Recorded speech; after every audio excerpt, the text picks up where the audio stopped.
السلام عليكم. تعالوا نحضر الكباب الهندي. عنا كيلين بندورة وكيلو بصل. هلا بنحط البندورة بالمي ونحطها على نار متوسطة لحتى نقدر نقشرها، وبعدين بنجيب البصل وبنقطعها لجوانح مثل مو شايفين انتو بالفيديو. وبعد ما قطعناهم بنبلش نحط البهار اللي هو ملح وفلفل وبهارات مشكلة او 7 بهارات، طبعا حسب الرغبة، يعني قديش بتحبوا تكتروا تقللوا حسب ما بدكم.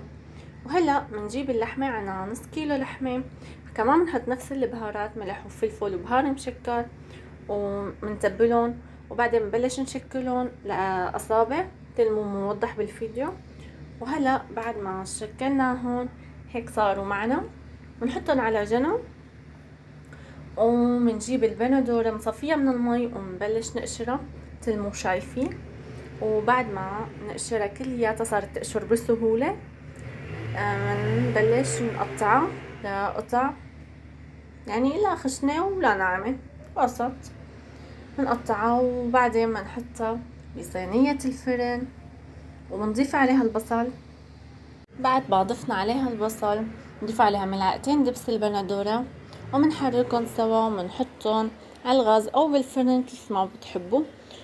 وبعدين بعد ما حطيناها انا حطيتها على الغاز، بعدها بنجيب اللحمة بنصفها على الوش وبنحطها بالفرن على حرارة 180 شاعل بس من فوق.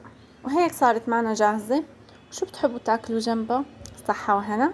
انا حطيت هون صحن مخلل. واذا حبيتوا الوصفة لا تنسوا تدعموني باللايك والاشتراك وتفعلوا زر الجرس، وبحبكم كتير.